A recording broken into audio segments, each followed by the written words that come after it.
Hello, everyone, and welcome to CAMS Ask the Experts. Today, we have joining us Hope Carmichael and Kyle Lewis of the law firm Jordan Price.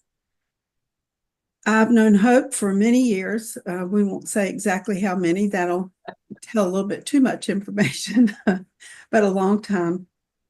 And Hope is a person I consider an expert in the field. She is a go-to person. I've always trusted advice she's given me. And the fact that Kyle has joined her firm says a lot about Kyle.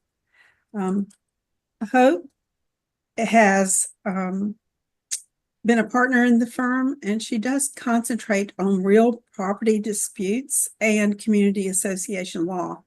Kyle is an associate attorney in the litigation section of the firm. They can tell you a little bit more about themselves. This webinar is being recorded, and you can find it on the CAMS website, camsmgt.com, in a day or two, along with other Ask the Experts seminars. So you do have the opportunity to ask questions during this session using the Q&A function. The chat function is disabled for participants, but the Q&A button is right there. And if we use that, we will get to your questions at the end of Hope and Kyle's presentation. So we won't delay anymore. I know you're anxious to hear from Hope and Kyle today, so I will turn it over to you, Hope. Thank you, Kathy, so much, and for those kind words. And good afternoon, everybody. It is the Ides of it's not the Ides of March, it's the Ides of May. And I told Kathy that it's my husband's birthday, so I jokingly refer to that day with him every year. But I'm pleased to be here with my colleague Kyle Lewis. And I know there are some of you here from South Carolina as well as North Carolina. And Kyle does practice in both states. He is in our community association law section. I appreciate Kathy skipping the number of years, but I have been concentrating in the area of condominium and community association law for about 34 years. It's hard to say that.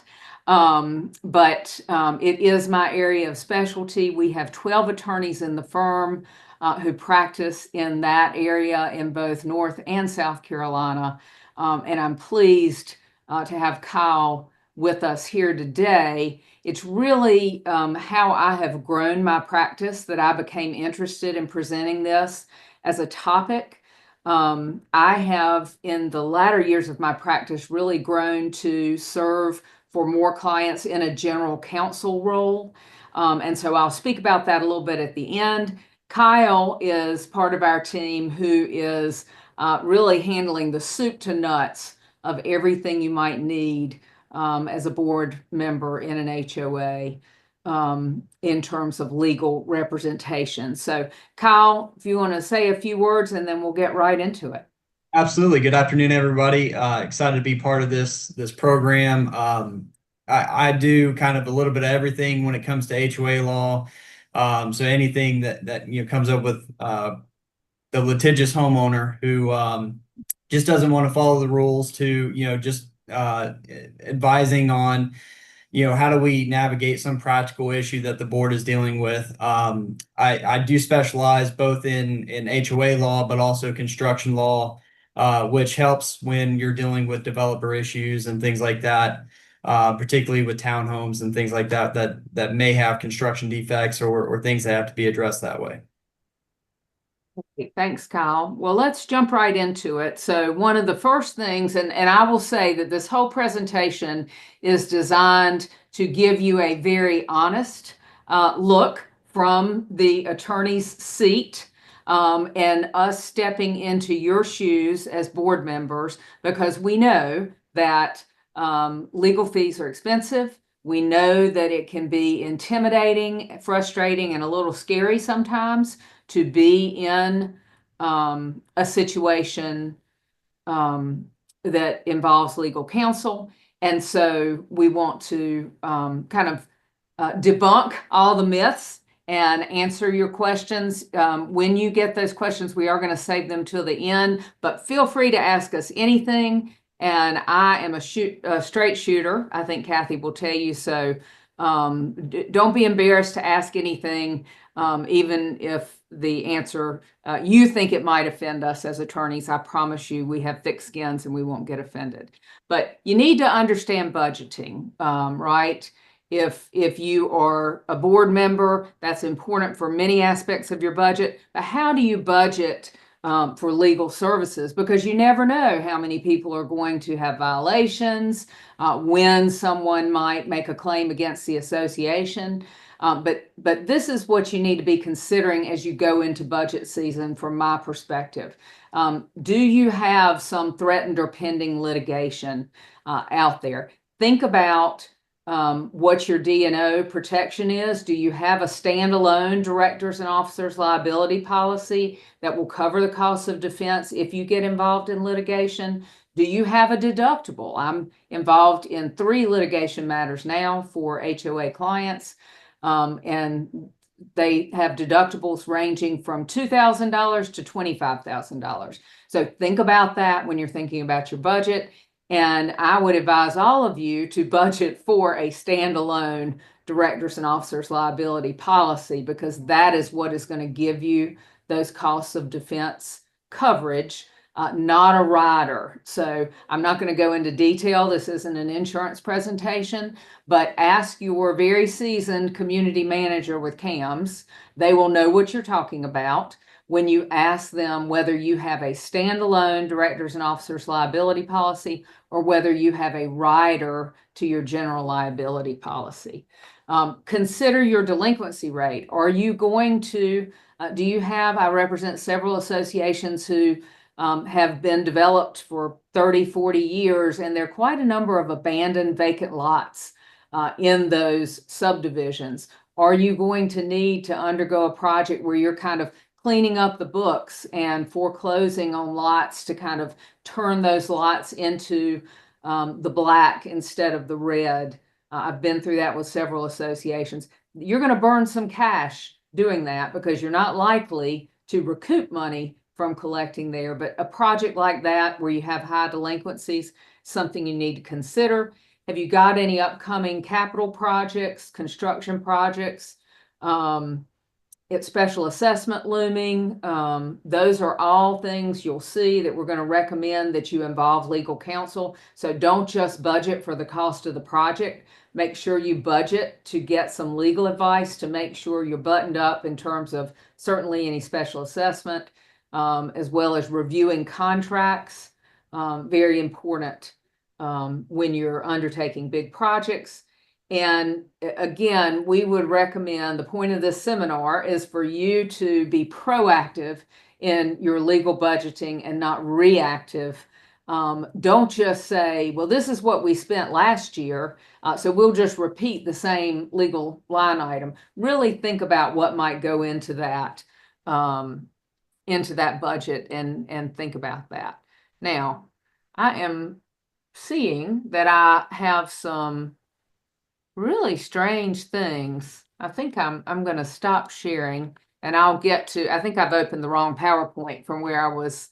Kyle, if you'll go into NetDocs and see if you can open up the correct PowerPoint that I had reformatted, that would be great.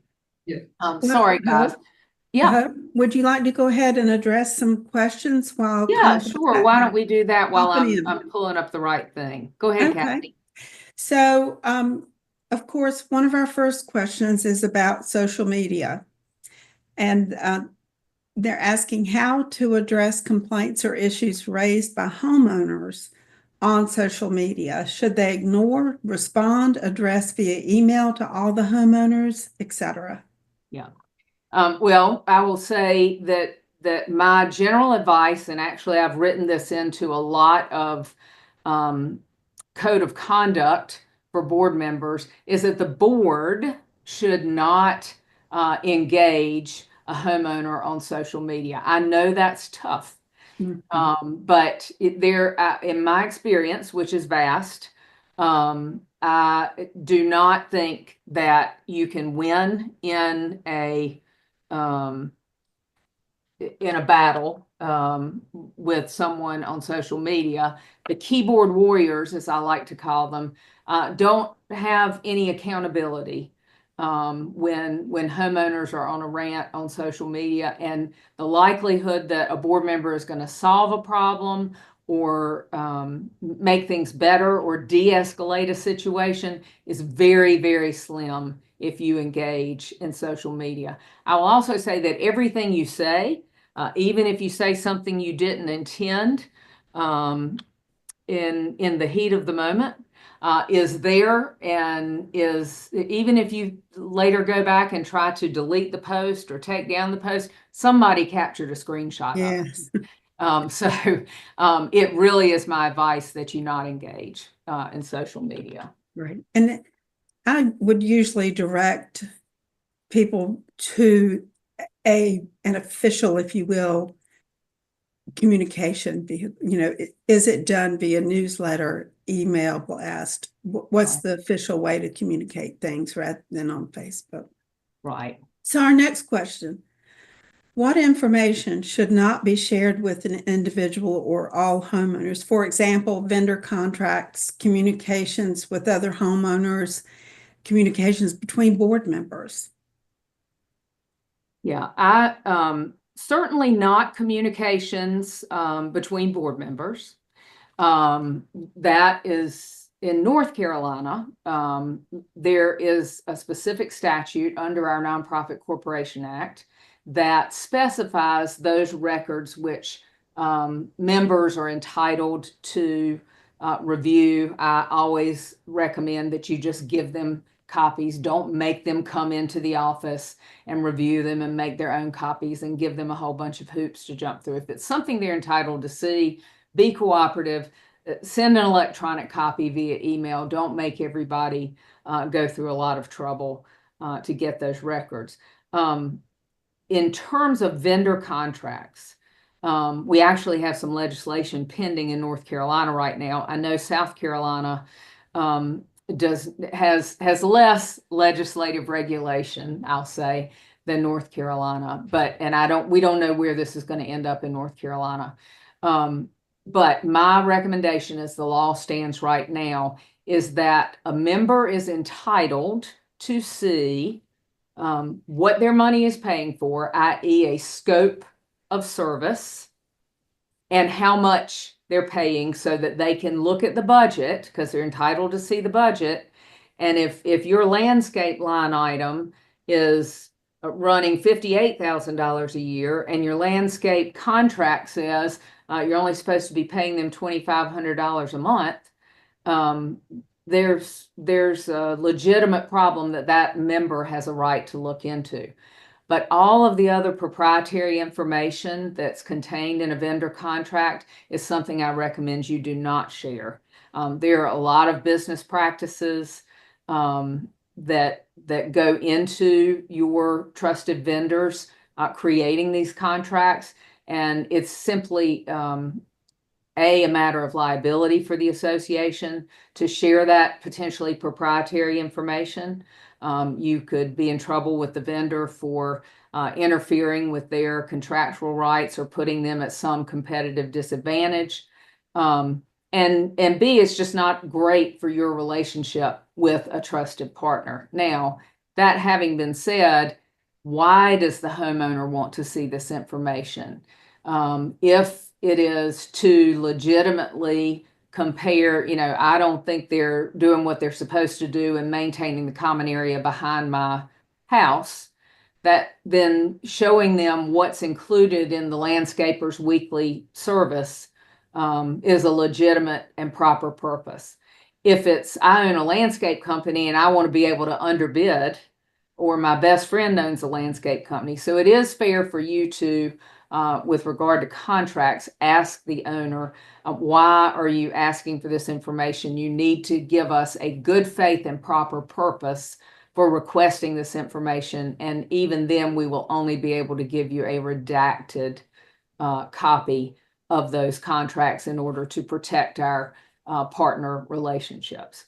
So hopefully that answered your question. It's kind of complicated, and it's Yeah. hard for me not knowing the background context.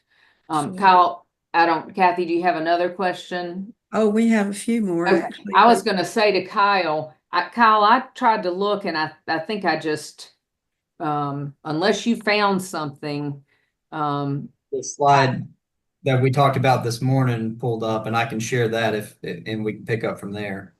yeah, I think we'll just do that if you want to do that, and because at least that will give everybody a visual. Go ahead with the next question, Kathy, while Kyle's. Well, back to the previous question, should correspondence regarding one homeowner be shared with another homeowner? Oh, And yeah, I'm sure that's compliance, right? Somebody was sent a violation letter. yeah, or an architectural right. request form, or I've had owners who wanted to see, copies of every instance where you have approved a chain link fence in the neighborhood, something like that. Never share correspondence between another owner and the association. You should guard that as being confidential. If you're in litigation, you get a subpoena, that's not the situation we're talking about. I'm assuming the context of the question is ordinary course of business. An owner just wants to go on a fishing expedition and ask you for all of this information, which frankly, we're seeing a lot more of these days. We see the watchdog mentality that someone thinks it's their obligation to make sure that the board is doing its job and sit as that watchdog. So, Kyle, now that you've got that up, you want to weigh in, because I know you deal with a lot of behavioral issues and internal neighbor to neighbor disputes. You probably have some good things to share here. Yeah, absolutely. The one thing I would say is, being cognizant of the communications and things that you're sharing is always helpful, because when you have that litigious homeowners, as I like to call them, they are going to be looking for any thread that they can pick at, any procedural, conversations or things that they can try to go after the association for. They're going to try to demand those documents, or, pick at any thread that they can, just because it's a matter of principle to them. And we hear that all the time, and that usually is just a recipe for disaster. And so you're getting ahead of those things by making sure that you're not giving more information than you absolutely have to is one way to help avoid kind of kicking a hornet's nest. Thanks, Kyle.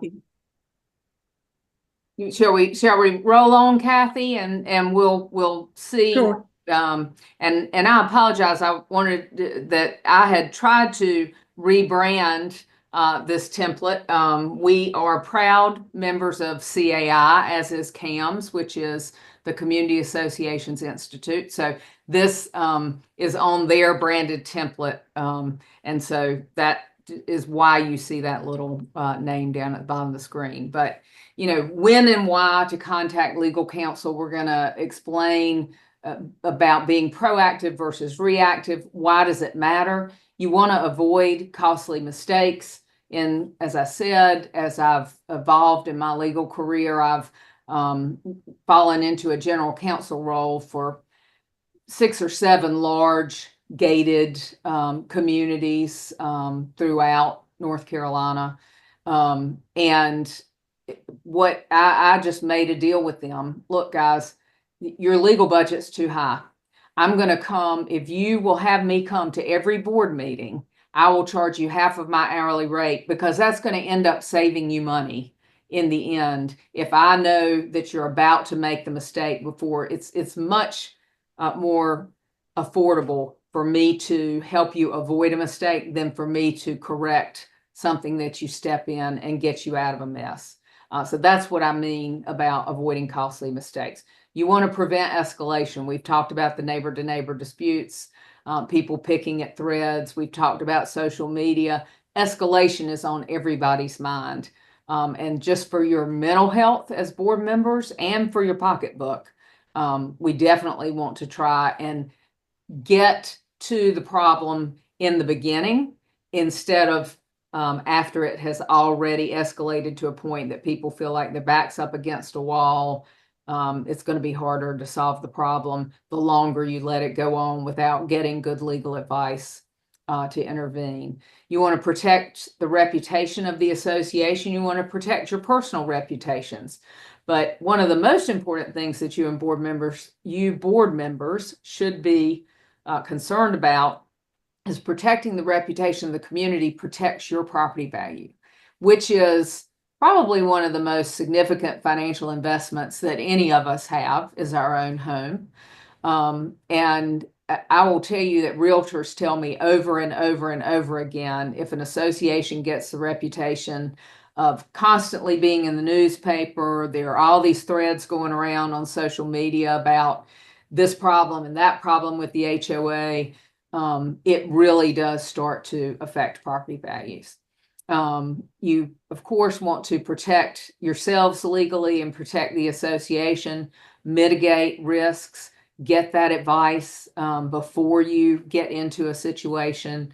And attorneys can also help you manage communications if you find yourself in a situation where things have perhaps escalated.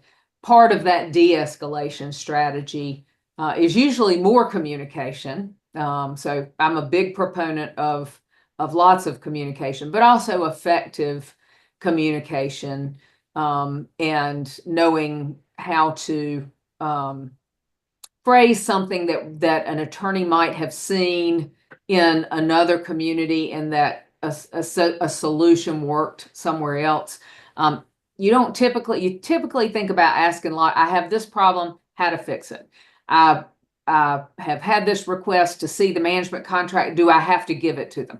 Very transactional, one question. What I hope you'll start thinking about after today is how could I use my legal counsel partner, whoever that may be, to put the association in a situation where we're not so often having to ask those transactional, how do we do this? How do I get out of this problem? Go ahead, Kyle, with the next slide. There it goes. All right. I'm up. Specific triggers to call the lawyer. So, and we're going to go through a few different time frames for where it just kind of makes sense to go ahead and contact your legal counsel to help work through or navigate some of the pitfalls that we see a lot of our HOAs addressing. This is really pertaining toward developer transition, which is, as you all know, is a process. There's a lot of different aspects that go into it. One of the things that we wanted to address was ensuring that the association is not waiving any rights that they potentially have.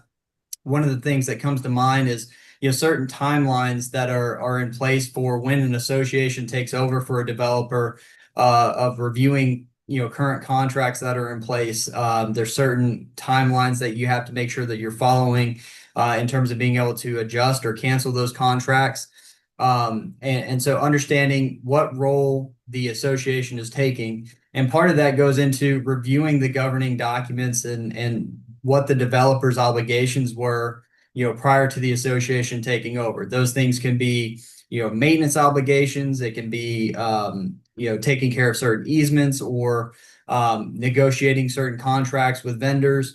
So those are the kinds of things that you'd want to contact your attorney about, to talk about, making sure that your board understands what role it has in taking over for the developer, what those obligations are going to be, and understanding what exactly your governing documents give you authority to do moving forward, to make sure that you don't run into any of those issues. And God forbid you get one of those litigious homeowners who just, wants to be a thorn in the side.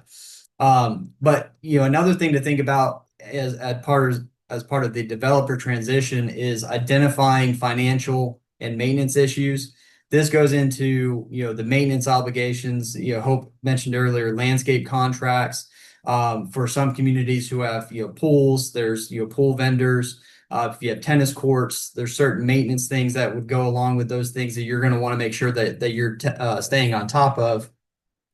The other thing is, what we often recommend is getting a reserve study done to make sure that you're looking at realistically what is your budget supposed to look like going forward now that you're taking over. A lot of times when the developer is transitioning to being run by the community, it means the community has grown past a certain point. So you've got more homeowners, which ultimately can lead to more maintenance issues and things. So doing a reserve study is something that your attorney can help you with to make sure that the new association board members that are coming on are able to accurately budget for what they're going to be faced with.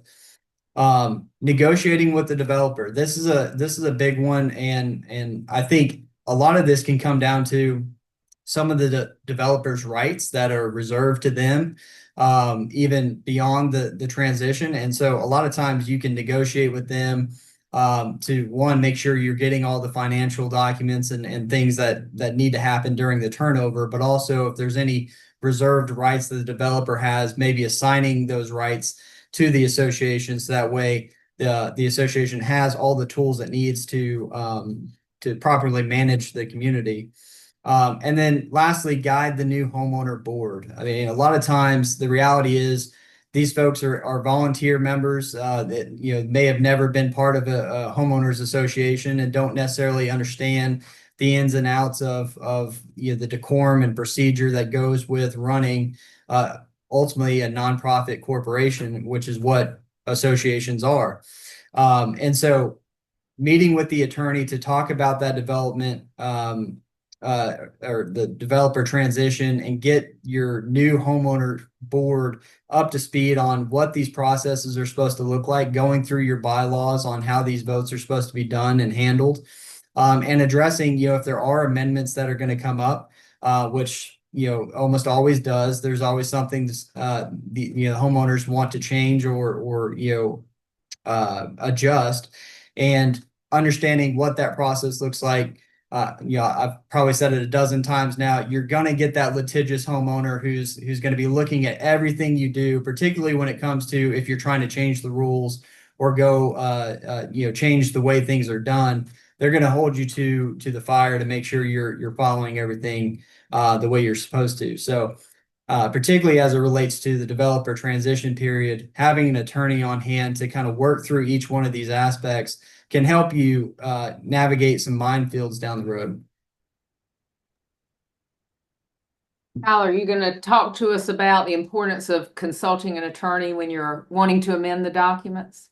Absolutely. And this is one that I think is probably more common than maybe developer transition issues. But, like I said, every community is eventually going to reach a point where they say, well, some of these covenants are outdated, or they just don't apply to us, or they don't like the rule that was put in place, and so homeowners want to change those, and you absolutely have the right to do that, but there are very specific ways that you have to do it. And so in both North and South Carolina, well, North Carolina has a statutory regime that helps.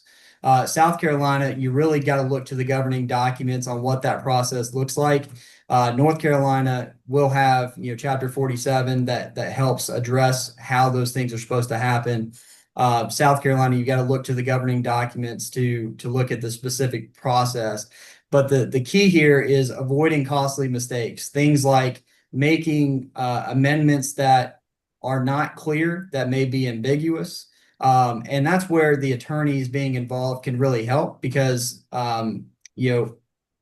chances are we've seen it all. Whatever it is that you're trying to do to amend your covenants, we've probably seen it done before, and we know what some of the pitfalls are that could come up as part of that process, to make sure that, one, you're amending to something that's not only clear and precise, but is going to be held enforceable. Oftentimes you see folks include language in covenants that are, where it says the outside of your home has to be aesthetically pleasing. Well, what does that mean, right? That's an ambiguous term that can often be, unenforceable, and can lead to that litigious homeowner coming up and trying to challenge the change. Can I add something right there, Kyle? So one thing that I hear from my clients that's frustrating when I have particularly very involved and engaged board members who have read the statute in North Carolina cover to cover, and they're quoting sections to me, or they're very good at Chat GPT and they're looking things up. Whatever is happening, they are citing the provisions of the statute, and they're citing provisions in the covenants. And what the attorney can help you with, what Kyle's specifically talking about, is there's a whole body of law. There is statutory law that affects any number of legal situations, HOA or otherwise. But then there's a whole body of common law, and particularly in South Carolina, the common law is much more impactful because there is not an overarching statutory scheme. But even in North Carolina, we have two separate Supreme Court cases on the books that say that the provision that Kyle was just talking about, that you must maintain your property in a neat and attractive or aesthetically pleasing condition, is void for vagueness. So if we know ahead of time that you're trying to add that to your covenants, or you want to add something else, and we see that provision in your covenants, we're going to recommend, well, while you're amending, let's go ahead and give you some more specifics that will get over that hurdle of void for vagueness about people maintaining their lots. That's a really good example, Kyle, of how an attorney who we read the case law when it comes out can help you with things that you might not necessarily know to go and look for. So that's an important thing to keep in mind when you're amending your documents. The other thing to consider is not just being clear and precise, but the thing to keep in mind, both in North and South Carolina, is that when you're amending covenants like this, generally the law is going to say not only does it have to be clear and precise, but it has to be reasonable and in regards to the original covenants. And so, what that means can change based on what it is that you're trying to do. And that's where, again, you have to fall back to the common law. Chances are, whatever the amendment is that you're trying to do, some other community has tried it and there's some authority on it. And so just talking through that with your attorney can help avoid those mistakes of falling into litigation over, challenging an amendment that's gone through. And then lastly, proper recording, having an attorney there can make sure that it gets recorded with the Register of Deeds. That way, the community is put on record notice, that all the homeowners have record notice of this going forward. Anyone else who buys into the community is put on notice of what these rules are going forward. There's no question what the obligations of the homeowners are. So let's talk about collections. Very different process in North Carolina and South Carolina. I have managed the collection practice at Jordan Price for the entirety of my career. Tried to step away from it several times, but we realized that if we wanted it done right, it was just going to take somebody to manage a team of paralegals, which is basically how we handle it. It's very statutorily defined in North Carolina. But having the thing that is common to both North and South Carolina is the Federal Fair Debt Collection Practices Act, which you do not want to run afoul of. And so to the topic we're discussing today, when to call the lawyer. In North Carolina, we have had you cannot file your own lien. The state bar has specifically come out with an advisory opinion that it is practicing law without a license to file a lien. So you're going to have to call the attorney. The attorney knows whether you're going to have those lien rights or whether you have somehow waived those lien rights, and is going to be able to analyze that for you. Doing that in a timely manner so that you don't lose out if there is a closing. There's no guarantee that the closing attorney is going to call and get a payoff unless that lien is filed. In North Carolina, the statute requires it to be perfected by being filed in the Register of Deeds. Otherwise, you're just chasing that money, and that can cost you, a cash flow problem as well as other things. Kyle, what would you say is important from your perspective doing collections in South Carolina? Yeah, so South Carolina, when it comes to fines, you want to be very specific, and in South Carolina, because you don't have the statutory framework that North Carolina has, they rely a lot on the case law. And ultimately that refers back to the governing documents. They treat it like any other contract where, the governing documents have to lay out very specifically your rights to issue a fine, what those fines are associated with, as detailed as you can possibly be, or the more detailed you can be, the better for any violations or filing liens. You absolutely can file a lien for fines and assessments in South Carolina, but you're going to want to be very specific if you're talking about fines on what portions of the covenants are being violated. Oftentimes associations will adopt kind of a fee schedule based on the nature of the violation that's occurring, and incorporate that into their bylaws. And there's some case law in South Carolina that suggests that the more specific you can be, the better for enforcing that. Ultimately, because South Carolina doesn't have the framework for a separate process for foreclosing on liens for associations, you have to go the judicial foreclosure route, which often means filing a lawsuit to enforce those and getting a judge to sign off on the foreclosure process.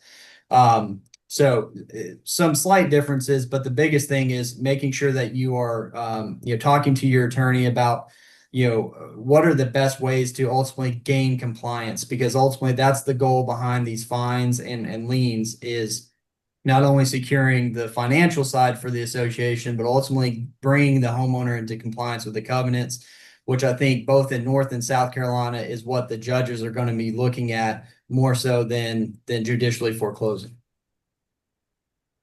I'm going to talk to you about special assessments as a reason to call the lawyer. This dovetails well with collections, and also is a great setup for Kyle's topic next, which is when you're about to embark on a major capital improvement project, or purchasing additional land for amenities, things like that. But with regard to first, you got to pay for it, right? If you're going to have a big project, if you're going to reside the townhomes, if you are going to make improvements to the pool.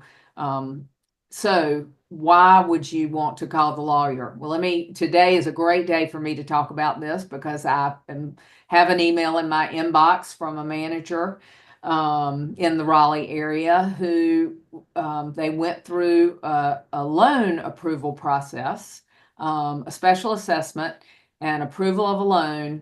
And they went to the bank and said, we want to borrow the money. And they got all the way ready to get the closing. And the bank said, we need a legal opinion. And so they called the attorney, and the attorney said, well, wait a minute, you've got to have 75% of your homeowners approve you taking out this loan and pledging your assessment stream as security for the loan. They had to start all over again. They already had the contract signed. It was going to cost them more money for delays with the contractor. So calling the lawyer to review things before you already put all the parts in motion, and just assuming that you can take out the loan without membership approval. And Kathy, I have snuck a peek at some of the questions, and I will say there's one about the difference between 55A and 47F. They're both applicable in North Carolina to your association. One is a corporate statute that determines corporate governance. 47F deals specifically with homeowners associations or planned communities. Just like you have legal documents, you have covenants, you have bylaws, and you have articles of incorporation if you are an incorporated entity under Chapter 55A. Often that loan approval requirement hides in the articles of incorporation. Nobody ever looks at the articles of incorporation. Just like everybody thinks 47F is the only thing you have to look at, there's a lot in 55A pertaining to the way you operate as a board of directors, your annual meetings, your members' rights, notices, voting, all of that kind of lives in 55A. And how do the two relate? 47F specifically says to the extent these provisions conflict with 55A, 55A controls. So you can't forget about 55A. You can't forget about the Articles of Incorporation. Knowing that and doing that day in and day out for 34 years would have saved this association months and months and months, added costs in terms of contractor delay. And I don't know whether they had lost their interest rate and maybe interest rates increased in the interim. I actually haven't gotten that far into it, but a lot of potential cost avoidance just by asking that half-hour question. It's not an expensive question to answer, but it could have saved potentially a lot of money. So that's what I will just briefly say, because I see lots of questions, Kyle. So let's go ahead and just hit these topics as quickly as we can and let Kathy just give us some good old Q&A. I think that's what I'm seeing, is that's what the people want today, is just to get some expert advice. So kind of going into the capital improvements piece of this and purchase of land. So one of the things that you want to make sure of, and Hope touched on this, is making sure that you have the proper authority to be making the purchase, and that you've got the correct approval from either the membership or, based on how the governing documents are telling you what is required in order to get the authority to make those things. Talk with your attorney to make sure that you're following the correct process. They can also help you take a look at the land use and zoning laws to make sure whatever it is that you're trying to purchase this land for, that you can actually do that. You don't run into any roadblocks there. You certainly wouldn't want to raise all the money, purchase land, and then find out that there's some zoning ordinance that prevents you from being able to use the land, or if it doesn't, fit the purposes of it, you could run into issues with that. Contract review and negotiation is probably a huge one, and every lawyer can definitely sink their teeth into a contract and redline it. But just making sure that it has the correct protections in there for the association, things like warranties and ensuring against potential latent defects that may come up, and just doing your due diligence to make sure that there's no hidden terms in there that can come back to bite the association. And then risk and liability protection, again, goes back to making sure that if you're hiring a contractor to come in and develop portions of that land that you're trying to purchase, that you've got some assignment of risk and insurance policies in place that'll help protect the association in the event that anything comes up. And then also, perfect example here, a tennis court, having the appropriate insurance for something like that's going to be built in the community, so that way if an accident happens, the association's protected going forward. And I will say that's pickleball, Kyle. That's right. Everybody nowadays is trying to convert their tennis courts to pickleball courts. That was the reason I think we chose that slide. And I've heard a lot of people have the misconception that we can't do that without a vote of the membership. You can't change an original amenity to something else. And that's a good call the lawyer and get an actual legal opinion before you make an assumption. That's a great point on that particular photo. I want to talk to you about this general counsel model. That is something you might consider. I did see a question in the Q&A about what's the best way for a tiny HOA to retain and have a relationship with legal counsel. That is always difficult. And I would say the most important thing is that you engage with a firm or a lawyer who is experienced in representing HOAs. If you're engaging with a lawyer who has to look the answer up, you're going to pay a minimum of an hour versus somebody who reads 10 sets of covenants a week and knows the statute backwards and forwards and knows, oh, there might be something hiding in 55A. We don't just look at 47F. That's going to cost you a quarter of an hour versus a full hour. So that's the first thing I would say. And I know we really, I don't know the South Carolina HOA bar as well as I know the North Carolina bar, but since we're on this Community Associations Institute slide, I would say, use that resource to identify the lawyers who are educated and partnered with CAI and who know the industry. Our firm does not require a retainer. I mean, we have made a living. I particularly have made a living for 34 years representing HOAs, and we know you're a nonprofit association. We represent 2,500 HOAs because we know that sometimes you're going to have a year where you have one 30-minute question, and that's just as important to you as the association that got sued and it cost $100,000 to defend the lawsuit. So that, again, is the importance of engaging with someone who doesn't charge a retainer, who has sufficient resources in the firm to have associates like Kyle who are on call to answer those questions, and you're not waiting for one or two partners who are very busy. And I'm throwing myself under the bus here. I've gotten better about delegating in my advanced years, to get your question answered quickly and inexpensively. So that's my advice to the smaller HOA as to how you can engage with legal counsel, and rely on CAMS to connect you, because they are involved in these industry groups and know who the lawyers are. They're bringing you these Ask the Expert webinars. And they can certainly guide you on that. But in my practice, there's no such thing as a client that's too small. That's just the model of our firm, and that's what you should do, is look for a firm that understands that breadth of what an HOA's needs might be. So again, what I realized as I grew into where I am now as an attorney was that there are some larger associations, to speak to the other end of the spectrum, who are going to have a pretty hefty legal budget because they have lots of amenities. They have a lot of risk exposure. The more amenities, the higher your risk exposure. The more contracts, if you're providing services, a lifestyle program with swim team, swim lessons, pickleball, a tennis pro, maybe you have a golf course in your community. All of those things bring with them kind of a need for a systematic legal program to keep you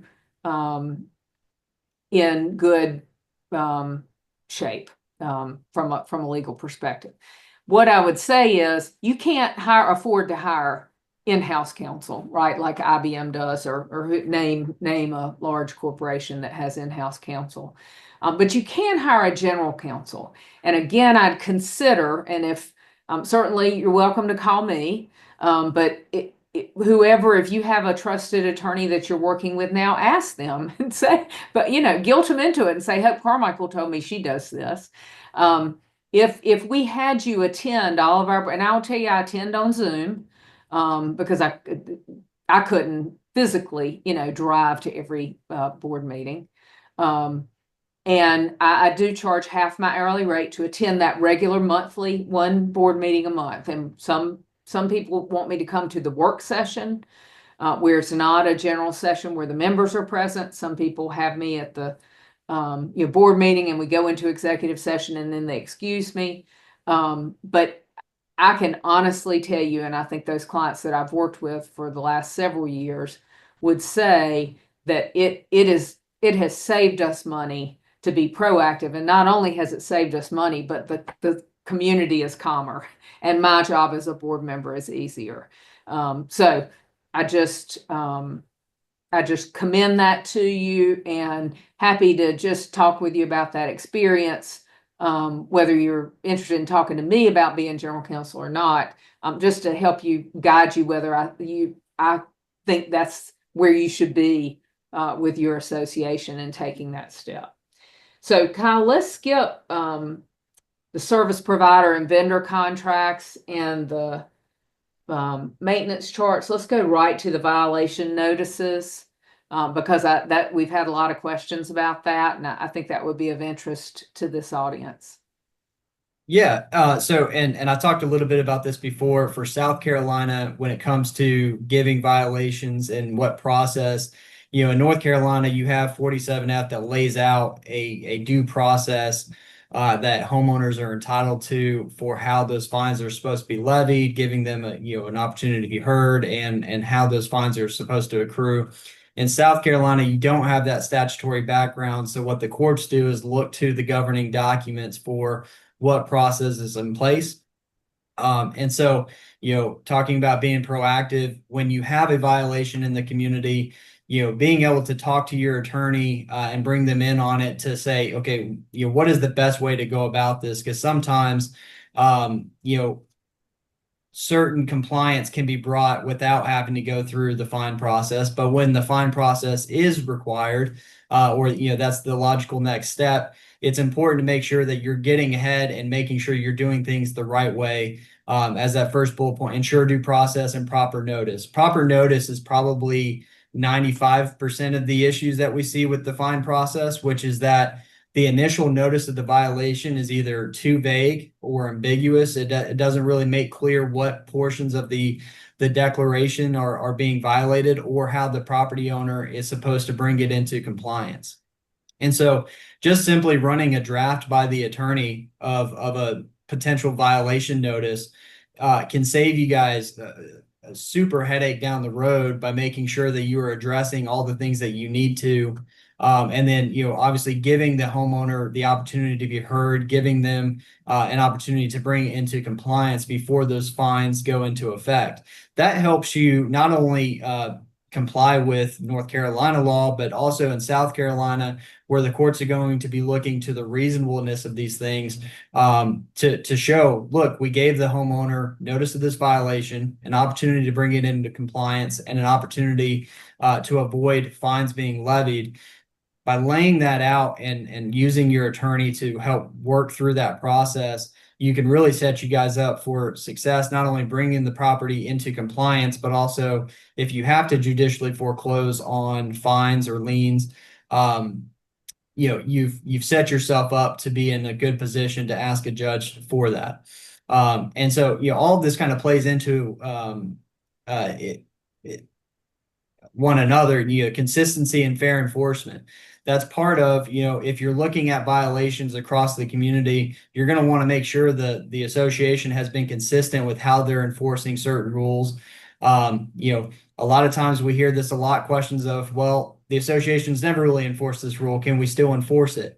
And that's going to be very fact specific depending on what it is, but generally you can, but if you are going to enforce it, how you go about starting to implement a rule that hasn't been enforced in some time can be critical in avoiding the litigious homeowner who's just looking for a reason to turn a screw in the side of the association.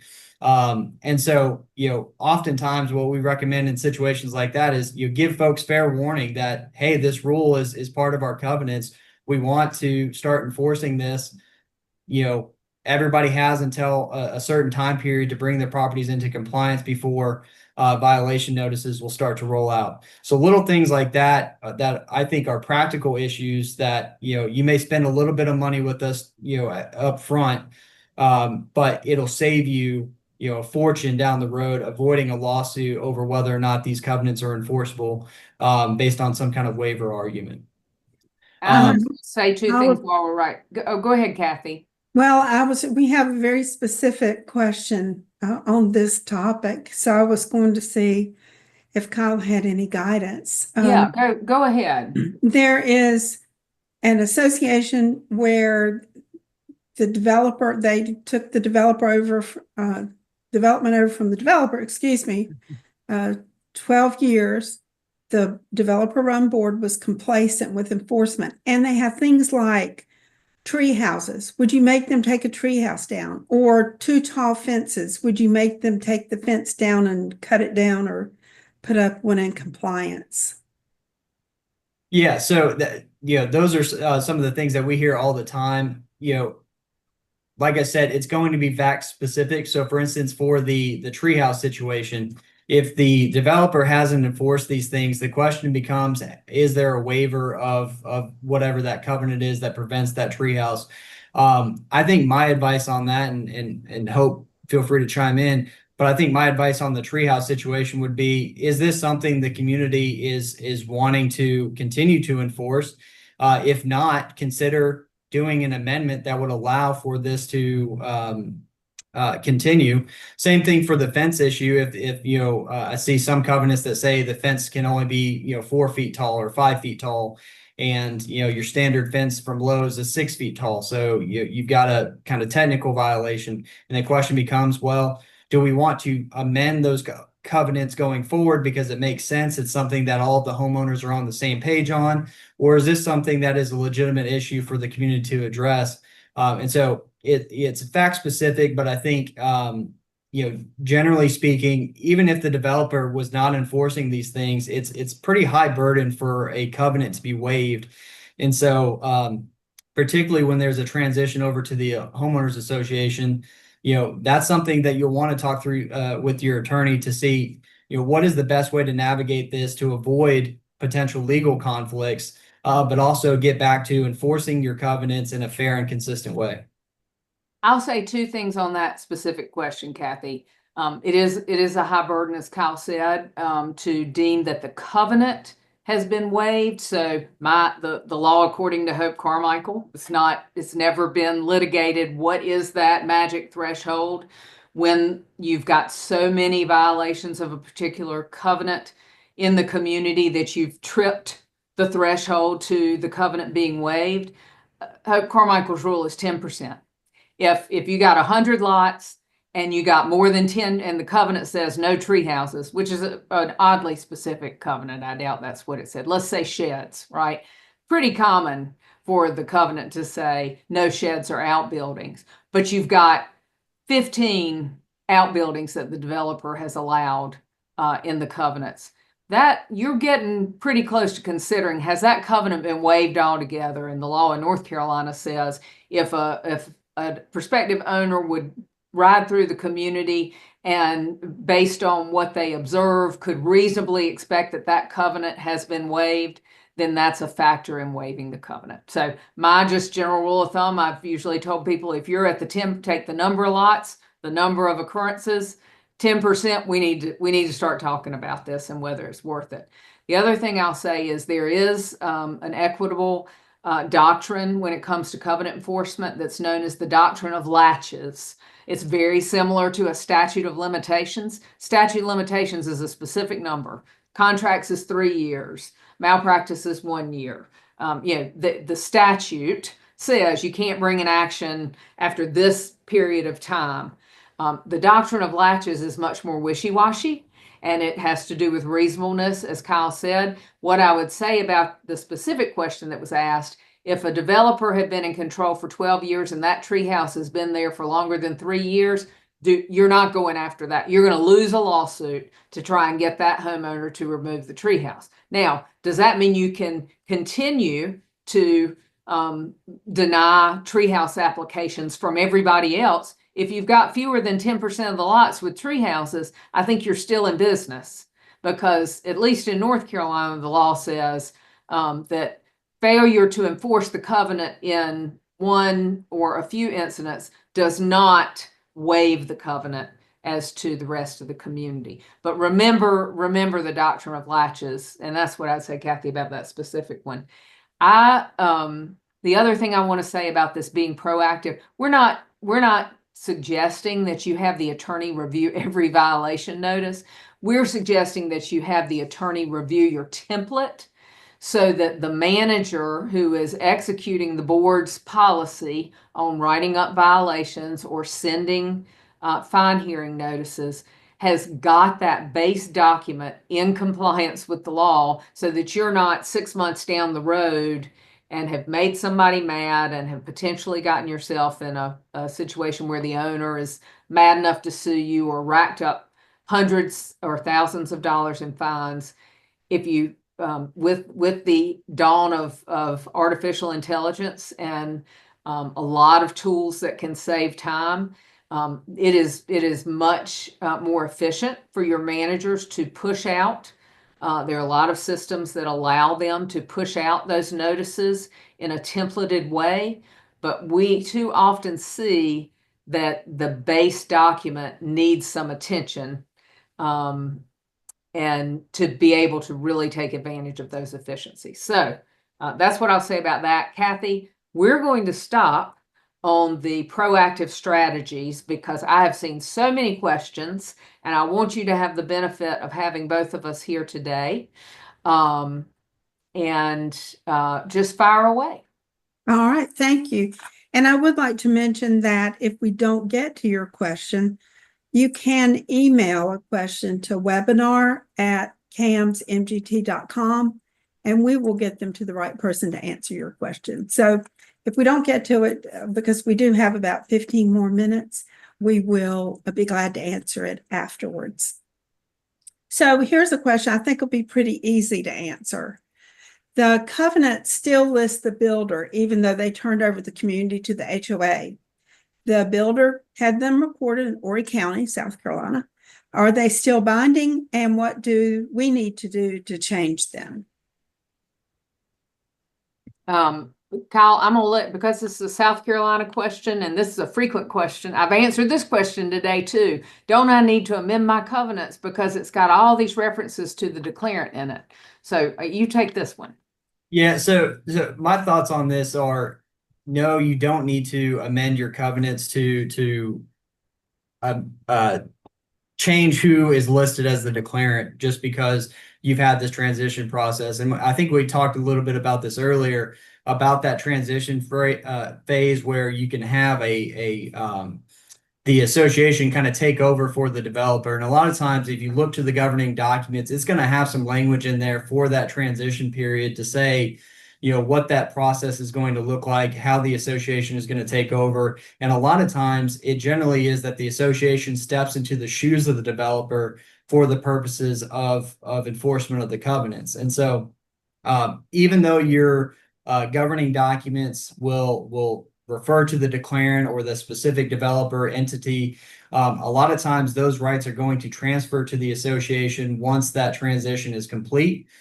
There may be some limited rights that may be reserved by the developer, which is where you can negotiate assignment of those rights and record that assignment with the Register of Deeds to make sure that the association can take on those other responsibilities. But generally speaking, just because the developer is listed in the governing documents, it's not going to make a meaningful difference for the association to enforce the covenants or do what it needs to do. Thank you. So I tell boards, don't waste your time or your money doing that because there really isn't any need, right? That cuts right to the chase, Kathy. That's why you and I have respected each other for so long. For 34 years, yes.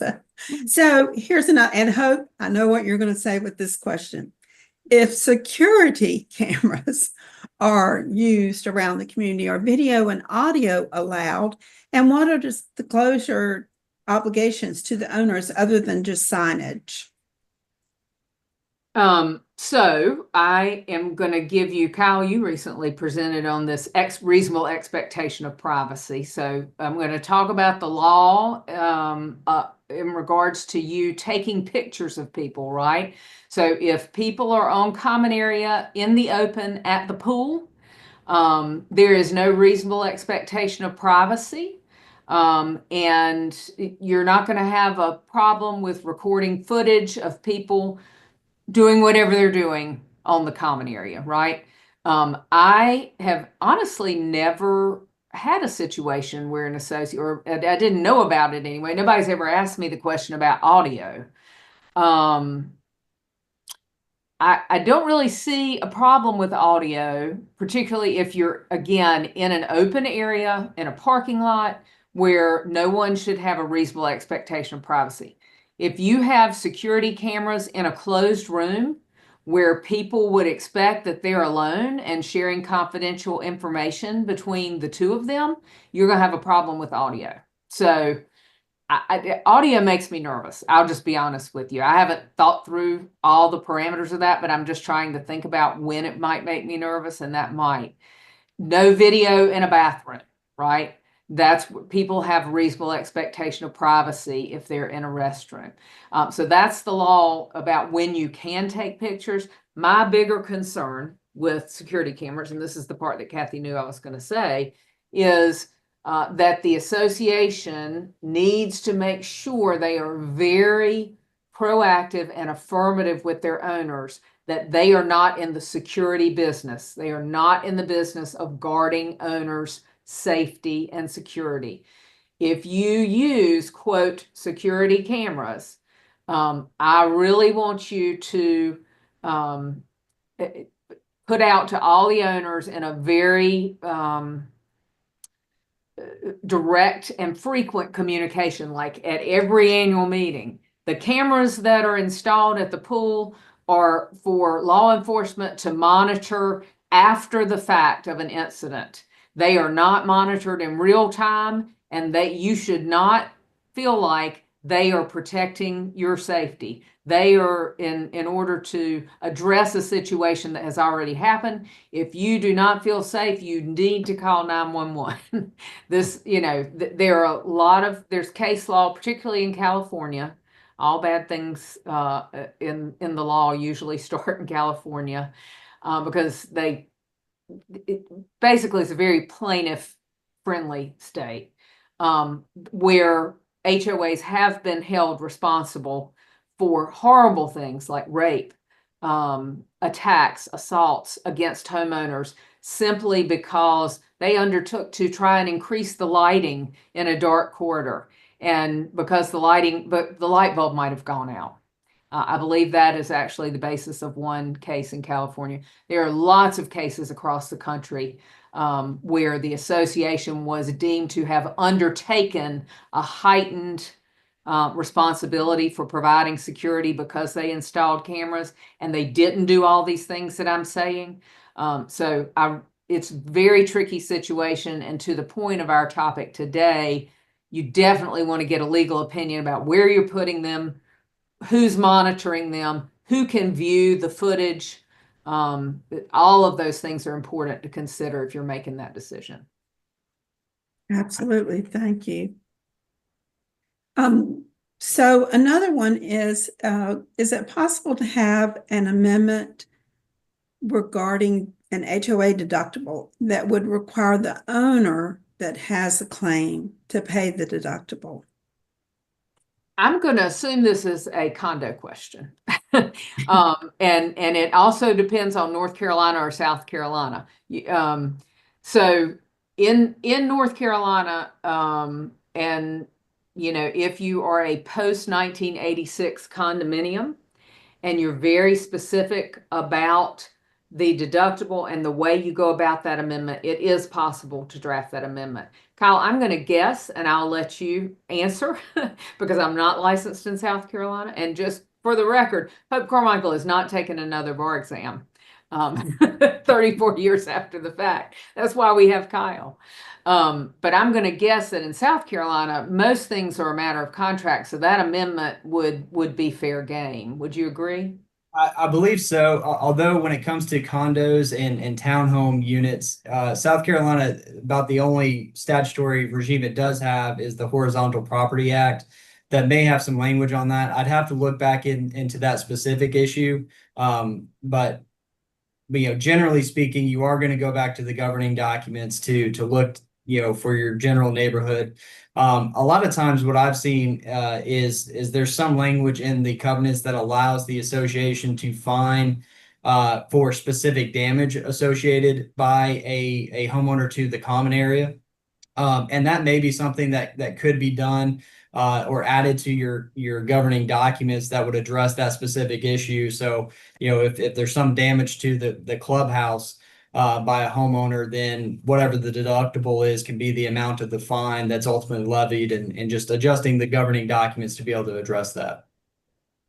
And I just put that screen back up with our contact information. But Kathy, if the question is in North Carolina, I have drafted that amendment several times. Yes, and I've seen it in covenants as well. So I would answer yes too. Another question. We have an active duty service member who hasn't paid HOA dues in years. Do we have any options in recouping that money outside of liens? Yes, you do. And Kyle is a proud veteran.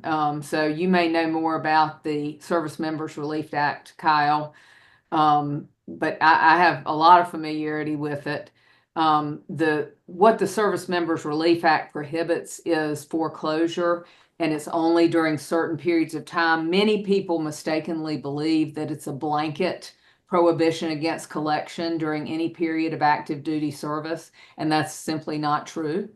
I will say that clerks of court in North Carolina get very squirrely about you must submit an affidavit as to military status every time we pursue a lien foreclosure in North Carolina.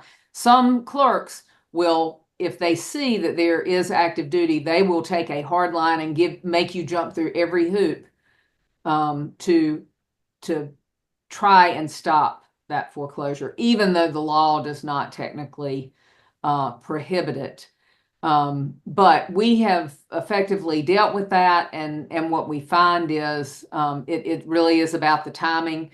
And many of you are probably in the Wilmington areas, and there probably is a lot of active duty that you see down there. I know the Brunswick County clerk is one of those clerks that gives some extra scrutiny.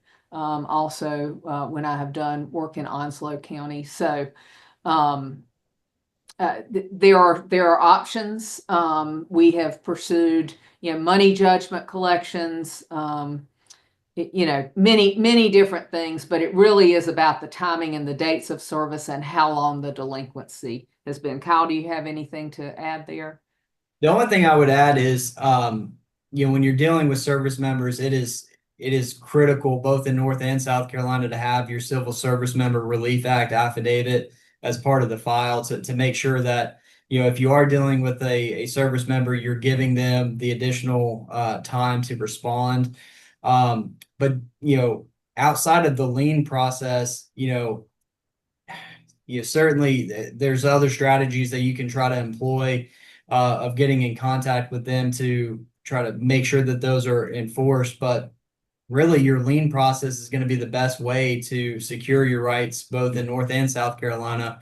The one thing I'll add just on the SCRA affidavits is in North and South Carolina, depending on what clerk you get, sometimes they require you to do multiple, depending on the length of a case as well, just to make sure that this person has not joined the military or has left service or something along those lines, to make sure you're giving them all the rights, because there are some pretty big penalties if you don't comply with the federal protections. And going back to the slide about contacting the attorney on collections, make sure you're talking to an attorney who knows what they're talking about when when you ask that question. If the attorney goes, I'll need to look that up, call the next person on the list. Absolutely, that does make a difference. So we have a couple of questions about bylaws. One question says the bylaws were drafted by a previous board but not presented to the community. And another one is they've tried to get bylaws passed or amended and they need 75%. Now, I would think that would actually be the declaration, but to make changes, and they can't even get 50% of the owners to vote. How can they amend those bylaws? Well, the answer is you can't. If I'm taking everything in the question at face value, Kathy, if the bylaws truly say it must be approved by 75% of all owners, and if it does say that, actually there are quite a few condominiums bylaws that require that same level of approval as on par with the declaration of condominium. But what I would say, there is no substitute in North or South Carolina for following that threshold in your documents. I would say two things. One, make sure you're reading that requirement correctly, that it's not 75% of those voting at a meeting at which there is a quorum, as opposed to 75% of the whole. Two, why do you need to amend your bylaw? If it's truly the bylaws, which deal with governing the association, voting, notice of meetings, when you have the annual meeting, how many members there are on the board, things like that. It just might not be that critical to amend the bylaws. What you might be trying to do is amend the covenants, to your point, Kathy. And I can't tell you how many times I get a call that says we need to amend our covenants. I always say, tell me your pain points. What problem are you trying to solve? Do not pay me $4,000 or $5,000 to look at your covenants and tell you everything that I would have done differently if I had been the one writing your covenants. That's a waste of time. Tell me what problem you're having, and let me tell you if there's already a way to solve it using the statute, which you don't realize might help you, or using common law, or let's pass a rule, an interpretive rule that gives you more specificity. So the attorney in and of him or herself might help you avoid why you think you need the amendment if you really are facing kind of an insurmountable problem with getting a high threshold to pass it. Yes. And it really does take legwork on the part of the board to usually overcome that difference as well. Yeah, I mean, as a practical matter, I will give you some tips. That's a whole nother webinar that I've done. That's right. Yeah. But have a really good message to start with. But having coffee chats in board members' houses, having an ice cream. So if what you're doing is really kind of perfunctory and the problem is apathy, have an ice cream truck come to the pool and invite everyone to come, and have somebody out there at a table to have a notary and have people signing the amendment. Or depending on the community, maybe it's wine and cheese and not ice cream. So whatever works with your demographic. I have engaged with several associations on some creative and proactive strategies to try and achieve that difficult amendment. And same thing on voting for a special assessment if you've got a high threshold. Mm-hmm. Mm-hmm. Yes, and your CAMS manager can certainly guide you with that as well. So I'd be remiss, we are running out of time, but I do want to share one comment just to thank you. Shout out to Hope. She answered questions for me for over 23 years, 23 years ago, dealing with the small startup HOA. She's as sincere and helpful as she seems here. So thank you Very for this. kind. Thank you. Yes, absolutely. We have like 9 more questions to get to, and it is almost 10 till. So I would suggest we take 1 or 2 more questions and then wrap it up, and we will submit the others through that webinar at camsmgd.com. Does that sound good to you all? Sure. Absolutely. Okay. To follow up on the camera question, I love that she didn't use the word security in this question. What about homeowners installing cameras that record between units, only 12 or 15 feet, and record owners walking to the rear of the home and can listen to conversations? Kyle, I'm gonna let you, this seems right up your alley. Yeah, so that last part of that question, and can listen to conversations in the rear of a home, that's should be raising a red flag for everybody, because Hope mentioned this earlier. Generally, the legal standard for review of these things are, what is the reasonable expectation of privacy? And so if you're in the rear of your home and you're listening in on homeowners' conversations, then chances are that might not be reasonable. And so those particular cameras maybe not be placed in the right place, or they may not need to have audio capabilities associated with them. And so that's where it comes down to fact specific, what you're looking at. If you're looking at maybe a common area between 2 homes that's very close, it really depends on what you're able to see in that, and whether it comes down to a reasonable expectation of privacy, whether you're crossing that line. It sounds to me, if you're in your backyard and the security cameras are able to see you and hear you, that's probably an invasion on that reasonable expectation of privacy.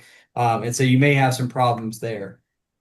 The other thing I would say that strikes me about that question, Kathy, is what about a homeowner who installs a camera on his property? So keep in mind that that might not be the association's problem to solve.